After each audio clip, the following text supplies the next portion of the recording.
Hello, brothers and sisters. And this is episode one of Chatting with God. And I'm just going to do that now. So, good Lord, thank you very much for your presence in my life. And thank you very much for the information and guiding me where we need to go. And thank you for responding to my question today. Excuse me. Thank you for responding to my question today. So I asked you a question, Lord, because now we have finally been able to set up the four non-for-profits, and although we haven't really launched as yet, we're kind of in the process of getting all the right things together, as you are aware. Lord, I asked you, was I on the right path, and to give me more clarity and guidance. Within about 5 minutes, I received a call from one of my fellow directors as well, Richard, and we had a conversation then typically around the mental health. Now, I remember over the last couple of weeks, we were discussing, or I was communicating with you the fact that, more work needs to be, it needs to help in order for people with disabilities and mental health issues to have more resources in their workplace and have more opportunities as well. So it was really good with that. And from the conversation which I had, I realised then that I've got a lot of support there. From the appearance of it, as Richard wants to move that department and be really involved in that department as well. So thank you on that one, on that clear clarity, and the fact that I was able to link him up with a disability advising coordinator, MJ, who's really really good as well, um, in order to assist to assist there as well. You also brought me Leon as well, who needed some assistance in a personal matter. So that was really wise and thing as well, and just the general clarity on moving things forward, such as the kind of volunteers we're going to recruit. I do want to tap into that market. I want to say market is I'm still changing my language over from the business world, but I do want to get the support of the people who have in retirement age. I think they're untapped as a market. I think there's so much wisdom there and a lot of life experience. And what I've noticed so far with the volunteers that we have been recruiting, we do have a lack of people coming through as volunteers or to support the non-for-profits with over the age of I say 15 upwards. This is what I'm intending to find at the moment. And I think there's a big disparity there. So we've got a lot of youngsters who are applying at the moment, but I think we need that more of a balance.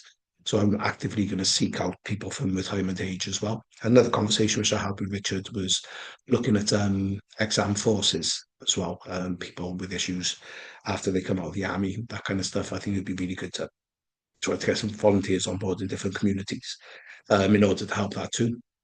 And I think that's the way we're getting guided. 'Cause I actually thought about that the other day, and I did have when I spoke to Vincent as well, Lord, that he was explaining about some of the issues with veterans, and he actually helped a veteran at the time, and that really stood out to me.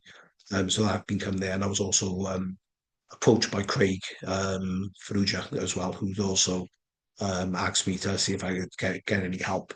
And the fact that also now Richard mentioned it as well, I think that's another path that you want us to go down with ex-service personnel, especially those who are suffering issues or those who can help other ex-service personnel. I think is really important. I'm kind of toying around with the idea of of getting ex-offender volunteers as well, especially to assist with helping communities with stopping crime, stopping drugs, that kind of thing. I think we kind of need that team locally as well. So I'm kind of looking for some guidance on that. Um, Generally, I feel like I'm in a good place at the moment where everything is moving forward in the right way. Um, but there is some guidance, further guidance that I require to see, and that is in the understanding of the way people are at the moment. Finding I know that my organisations and our organisations, the voluntary organisations, are set up to tackle these issues. But for the non-for-profits, um, I'm finding a lot of hate and confusion a lot at the moment, especially on social media.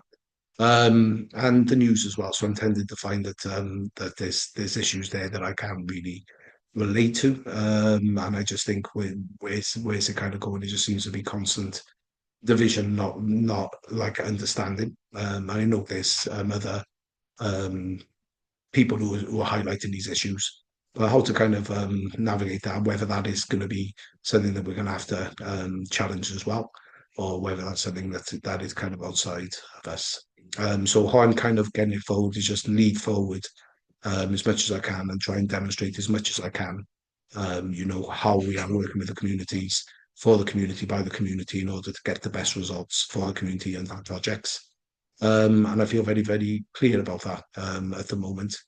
Um, and yes, so and then how do we address these issues, such as the issues where we've got this where they call it the left and right divide, which I don't really think it is. I don't think people are really can be summed up as being left, centre, and right, and this kind of stuff. I really just don't think. I think people have mixed views on a lot of things at the moment, but they seem to be getting driven by these places which they're being, or these boxes they're being put into, and how to help kind of dissolve that. Your intervention with that would be extremely helpful, and your guidance into showing me, where we need to go on that will be great.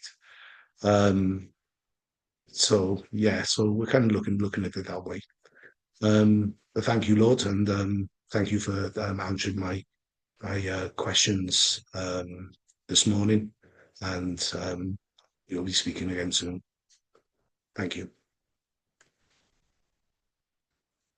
Love, birthday.